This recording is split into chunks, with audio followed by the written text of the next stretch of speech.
Hello à tous, j'espère que vous allez bien. Alors je sais qu'avec cette vidéo, clairement, j'arrive après la bataille, puisque je pense que vous avez dû voir 15 000 piles à lire pour ce challenge automnal partout sur YouTube. Mais bon, je me suis dit que j'allais quand même vous la faire. J'ai partagé ma pile à lire sur Insta, mais je sais que tout le monde n'a pas Insta, tout le monde n'est pas au courant que j'ai un Insta d'ailleurs. Parce que moi aussi j'avais oublié que j'avais un Insta pendant à peu près 4 ans. Donc je voulais quand même vous faire cette vidéo pour vous présenter un petit peu les livres que je vais lire donc cet automne avec le challenge du Pumpkin Autumn Challenge donc de Guy Mauze qui nous fait l'honneur de nous concocter un petit challenge qui est vraiment délicieux, agréable, automnal depuis ces dernières années. Ça doit être la 3e ou 4e édition, je ne fais plus le compte. Alors ça a été des gros fails depuis le départ, soyons honnêtes, parce que tout simplement, en général, dans ces catégories, je mettais toujours des reliques ou des livres que j'avais pas spécialement envie de lire, parce que, au cas où vous ne le saviez pas, l'automne, c'est pas vraiment ma saison préférée. Voilà, j'aime bien rester sur mon canapé sous un plaid à lire, ça j'aime bien. J'aime bien l'ambiance cocooning, mais bon, moi l'ambiance cocooning, c'est toute l'année. Mais disons que l'ambiance feuilles qui tombent, humidité, pluie, c'est pas trop mon délire. Mais bon, donc cette année, j'y crois. D'ailleurs, j'ai déjà complété quelques catégories, donc vous allez voir. Évidemment, cette vidéo, elle va sortir du genre fin septembre, mi ou fin septembre. Et du coup, forcément, j'aurai déjà lu des choses. Donc en même temps, je vais vous présenter mes lectures en cours et les lectures qui sont terminées de ce challenge. Comme ça vous fait un petit update en même temps. Et puis, on va commencer parce que j'ai déjà fait une très longue intro. En tout cas, j'ai les cheveux encore tout mouillés. J'espère que vous m'en tiendrez pas rigueur. Et puis... voilà, ils vont sécher pendant la vidéo, comme ça va faire un petit côté time-lapse, c'est très bien. Alors, je me suis muni de mon petit bullet journal spécial lecture que je vous ai déjà présenté. D'ailleurs, j'en profite pour vous montrer ma double page du mois avec le papier Forest que j'ai choisi pour ce mois de septembre. Parce que par contre, tout ce qui est iconographie, illustration automnale, ça j'adore. Trop beau. Les renards, les petites chouettes, tout ça, c'est beau. J'adore.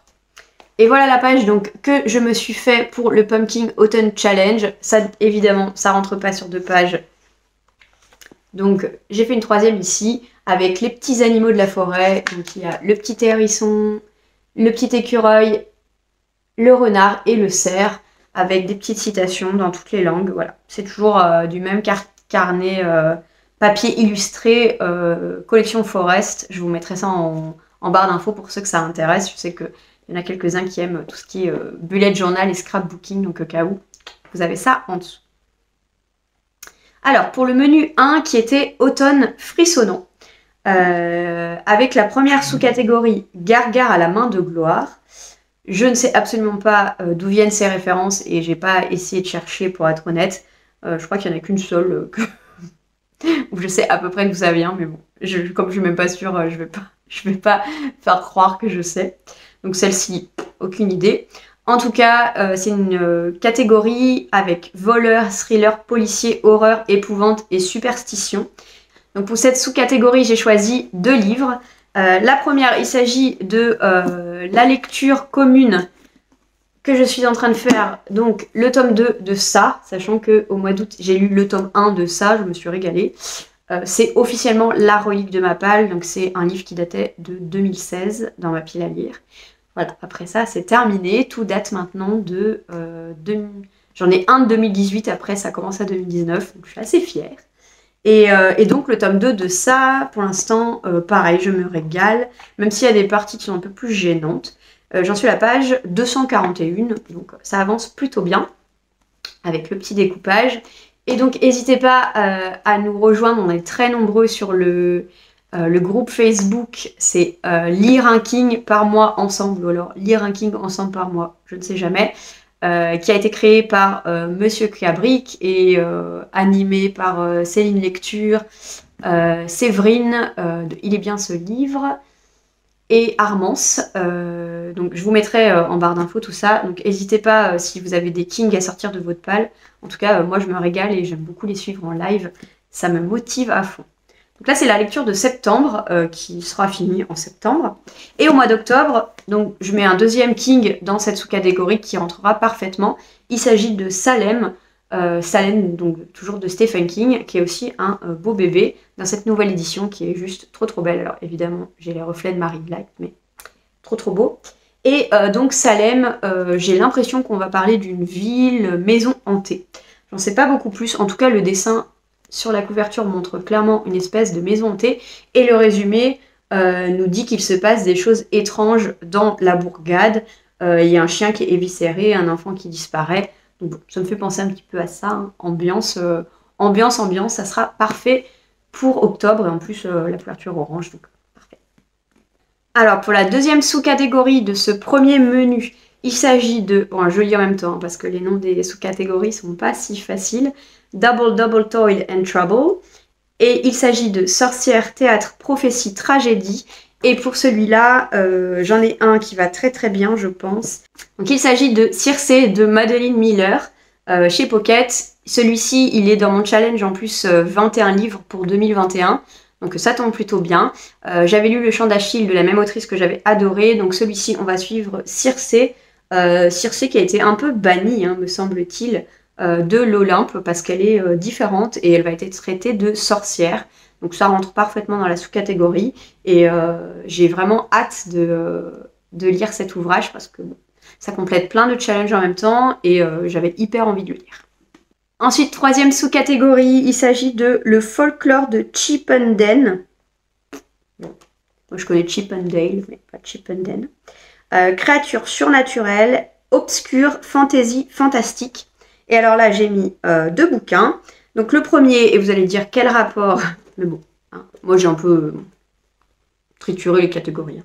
Les refuges de Jérôme Loubry, donc c'est un thriller, hein, donc ça aurait mieux été dans la première sous-catégorie, mais bon, il y avait déjà assez de Stephen King.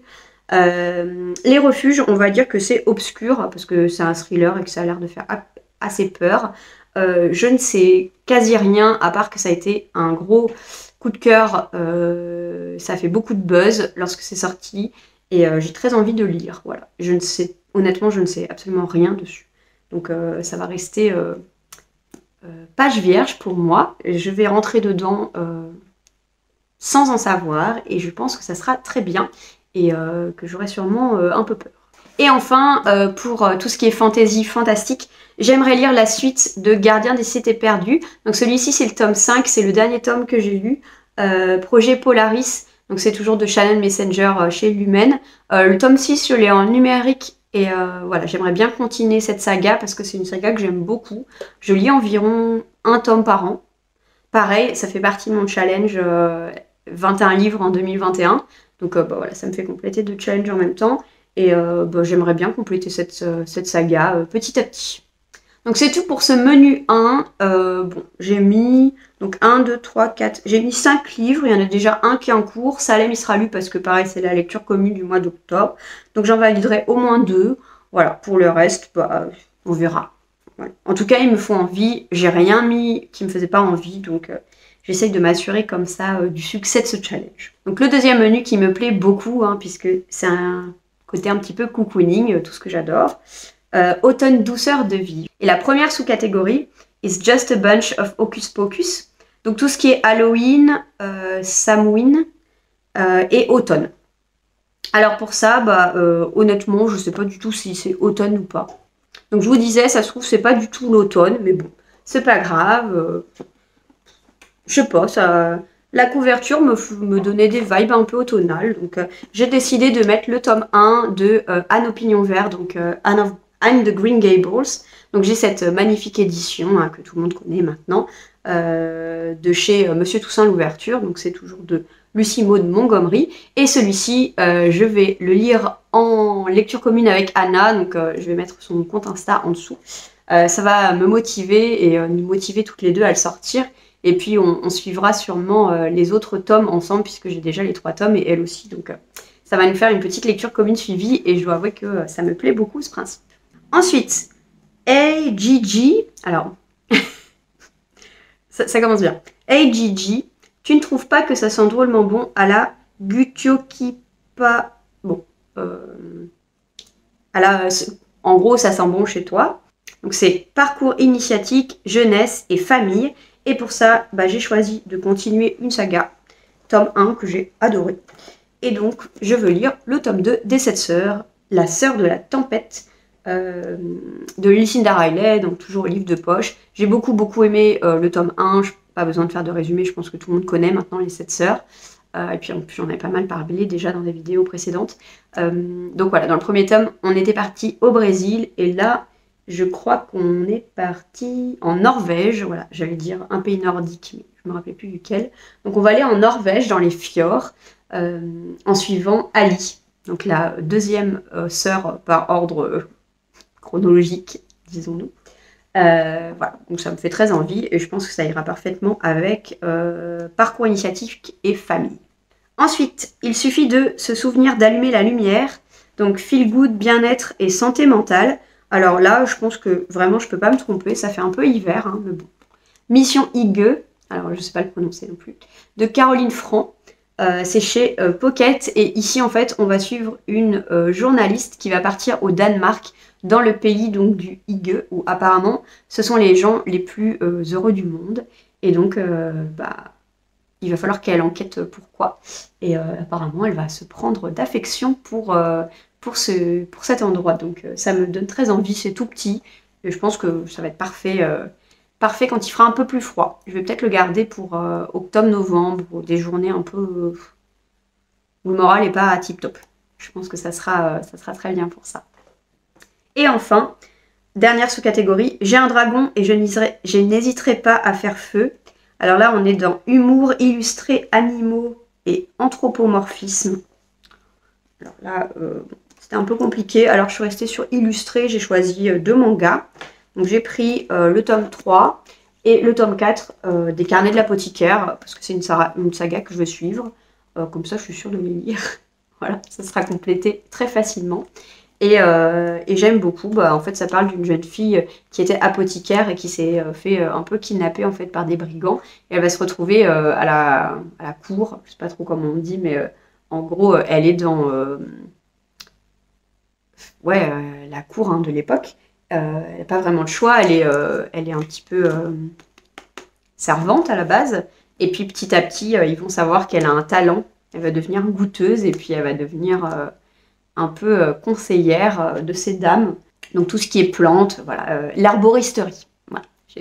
Donc tout ce qui est herboristerie, et j'aime beaucoup, j'aime bien les dessins, je trouve ça assez sympa, je trouve ça assez caustique, donc ça va aussi dans humour, et voilà, et ça sera lu donc ça sera une catégorie hyper facilement validée. Ensuite, ce troisième menu, automne enchanteur, avec première sous-catégorie, nom d'une dune, donc écologie, science-fiction, anticipation, post-apo. Alors là, je m'en suis donné à cœur joie, parce que science-fiction, post-apo, anticipation, c'est ma came. Donc dans cette sous-catégorie, j'en ai mis 2. J'ai mis deux science-fiction qui me faisaient hyper envie et que j'ai acheté très récemment. Donc le premier, il s'agit de Cantique pour les étoiles. Donc clairement, ça a été inspiré par Céline Lecture, parce qu'elle lit beaucoup de science-fiction et j'aime beaucoup son contenu. De Simon Jimenez, c'est aux éditions Nouveau Millénaire. Et donc là, on est dans l'espace, la Terre est devenue invivable, tout le monde est parti. Et puis voilà, on va suivre des petites histoires dans l'espace. Voilà, je ne sais pas beaucoup plus, je ne veux pas en savoir plus. En tout cas, c'est le genre de résumé qui me tente en général. Donc on verra. Et le prochain, il s'agit de Sauter des gratte-ciels de Julia von Lucadou. C'est chez Actes Sud. C'est un plaisir filigrane, donc coup de cœur de mon libraire. Et ici, en fait, on est dans un monde un petit peu futuriste, notre monde, en gros, d'ici quelques années. Et on est vraiment dans la médiatisation, les réseaux sociaux, enfin, toutes les dérives, en fait, on est au maximum de ce genre de choses. Et on a un groupe de personnes en fait, qui s'amusent à sauter de gratte-ciel parce qu'on peut voler, je crois. Je vais regarder. Voilà. Ils sautent de gratte-ciel en fait en fly suit, vous savez. Donc ils n'essayent pas de se tuer, hein, mais un peu. C'est comme sauter sans parachute, mais vous savez, avec cette combinaison qui fait un peu Spider-Man, quoi. Et en fait, voilà, c'est une société où ils sont vraiment dans le tout sport, tout parfait, tout hygiène de vie. Ils sont vraiment, tout est traqué en fait, et donc il y a beaucoup de ces jeunes en fait qui s'amusent à sauter des gratte-ciel comme ça. Et il y a une jeune fille qui est, je crois, une star. Voilà, elle a des millions de fans et elle veut arrêter de faire ça. Et du coup, va découler toute l'histoire. Pourquoi, qu'est-ce qui se passe, et sûrement une remise en question de ce système très hygiéniste, mais très contrôlant finalement. Donc, à voir. Sauter des gratte-ciel. En tout cas, Actes Sud, j'aime beaucoup ce qu'ils font en général comme publication. C'est toujours d'un très beau niveau en termes d'édition, que ça soit en science-fiction, fantasy, fantastique. Donc, j'ai hâte de lire celui-ci. Ensuite, pour la catégorie princesse, donc LGBT, inclusivité, féminisme. Alors pour être honnête, celui-là, j'avais pas grand-chose parce que j'achète pas vraiment des livres que pour ça. En général, j'aime bien quand c'est à l'intérieur, mais je suis pas forcément au courant que c'est là. Mais j'ai trouvé une icône hein, du féminisme avec Mademoiselle Coco et l'eau de l'amour de Michel Marly que j'ai déjà lu. Voilà. Donc cette catégorie est remplie. C'est chez Fleuve. Je vous ai fait un petit post sur Insta avec mon avis complet, mais en gros, ça a été une lecture qui est une bonne lecture, mais où je reste un peu sur ma faim. Donc, on suit en fait une parenthèse de vie de Coco, donc Coco Chanel. Sur une période de 3-4 ans, elle se remet, elle est en plein deuil en fait de la mort de l'amour de sa vie par un accident de voiture. Elle a beaucoup de mal à se remettre et en fait on va la suivre à travers ses amours et à travers la création du parfum Chanel numéro 5 que tout le monde connaît. Voilà, j'ai beaucoup aimé l'ambiance parisienne, culturelle, artistique voilà, des années 20. Enfin, si vous me suivez, vous savez que c'est une période que j'aime énormément, on en apprend beaucoup. J'ai beaucoup aimé aussi qu'on apprenne pas mal sur les Russes en fait qui ont fui, donc souvent l'aristocratie russe qui a fui juste avant la révolution bolchevique, donc ils ont tout perdu et qui cherchent donc des mécènes qui se reconvertissent entre guillemets dans un Paris où ils apportent énormément à la culture, et ça j'ai trouvé ça hyper intéressant parce que je connaissais pas trop cet aspect. Tout ce qui était parfum aussi je trouvais ça intéressant. Après les amours de Coco, de Coco, je l'appelle Coco, mais Coco Chanel, ça m'a laissé assez indifférente, ça m'a pas plus intéressée que ça. Et j'ai eu beaucoup de mal à m'attacher à Coco Chanel en fait. Je pense que comme c'est une parenthèse, on la suit pas depuis toute petite, on a quelques aspects, mais pas suffisamment je trouve. Du coup, bah, ça donne un côté un peu froid, je trouve. En tout cas, c'est mon point de vue. Donc voilà, c'était une bonne lecture, mais c'était pas incroyable. En tout cas, ça valide cette catégorie, donc je suis contente. J'ai quand même réussi à lire des choses. Je suis contente. Il y avait une autre sous-catégorie, mais que je me souviens pas et j'ai pas noté tout simplement parce que j'avais rien à l'intérieur. C'est la sous-catégorie avec le petit peuple, comme quasi tous les ans, j'ai rien. Donc voilà, je ne me mettrai pas. Je me suis pris des mangas minuscules, ils sont juste là. En vrai, donc je me suis procuré ça après avoir fait ma pile à lire. Donc en vrai, ça pourrait passer dans Petit Peuple, parce que c'est des gens tout petits. Je me dis que ça peut passer. Mais voilà. Bon. En tout cas, je ne lirai pas spécifiquement pour ce challenge. Donc pour ce menu 4 Automne des mystères, j'étais assez inspirée, donc j'ai mis pas mal de livres. Bon, c'est peut-être un peu trop, mais bon, on verra. Première sous-catégorie, le destin perdu, avec temps, horloge, historique, énigme et steampunk. Et pour là, à la base, j'avais mis donc La vie invisible d'Adi Larue, qui je pense va aller parfaitement avec temps, puisque dans La vie invisible d'Adi Larue, donc c'est de Vie Schwab, édité chez Lumen. Je vous mets la couverture ici qui est très jolie. On suit une jeune fille qui a fait un pacte avec le diable, donc elle vit à travers les siècles, mais personne ne se rappelle d'elle. Donc c'est un petit peu gênant jusqu'au jour où quelqu'un va se rappeler d'elle, et ça va apparemment tout chambouler. Donc ça me donne très envie. Par contre, c'est un énorme pavé, donc ça me rebute un petit peu. Mais bon, à voir. Et à la base, j'avais mis en deuxième La Cité de Feu. Et finalement, je vais changer puisque je vais mettre ma lecture en cours à la place, tant qu'à faire. Voilà. Puisque il y avait historique, et bah je mets Le Tailleur de Relisane de Olivia Elkaïm. C'était l'autrice de Je suis Jeanne et Buterne, donc qui avait parlé de La Muse et la dernière amante de Modigliani, que j'avais beaucoup aimé. Et donc voilà, Le Tailleur de Relisane, ça part de la guerre d'Algérie. J'ai lu à peu près 30% et pour l'instant ça se lit très bien. J'en apprends énormément parce que c'est une période de l'histoire que je ne connais pas du tout. Non seulement je pense que ça faisait maximum 10 lignes dans mon programme d'histoire à l'époque. Et donc voilà, j'ai pas vraiment appris et je me suis pas spécialement renseignée depuis par moi-même, donc pour être honnête, ouais. Ça me fait en même temps mon éducation historique, donc c'est pas plus mal. Et c'est toujours très bien écrit, comme d'habitude, avec Olivia Elkaïm. Donc celui-là, il sera lu, puisque j'ai déjà bien avancé. Ensuite, Les Ruines de l'Atlantide. Donc conte moral, philosophie, récit métaphorique, mythe et légende. Et donc celui-là, j'ai mis... Alors j'ai tout sur mes genoux, on va faire tomber. Alors celui-là, j'ai mis dans je sais pas combien de challenges, et je l'ai toujours pas lu, c'est bien que je le dise quand même. Les Mémoires de Zeus, de Maurice Druon. Bah voilà. À chaque fois, je dis que j'ai peur à cause de l'auteur, parce que c'est l'Académie française. Tout le monde me dit, mais non, tu vas voir, c'est accessible. Donc ça parle de Zeus et de ses mémoires, fausses mémoires, entre guillemets. C'est chez Bragelonne. Et ça serait bien, parce que j'aime bien la mythologie. Donc en vrai, je pense que ça va être bien, que ça va pas être si compliqué en termes d'écriture, mais je sais pas. Pour l'instant, je suis un peu bloquée. Donc je me dis, si je le mets dans le challenge, peut-être que ça va me motiver. En tout cas, je l'espère.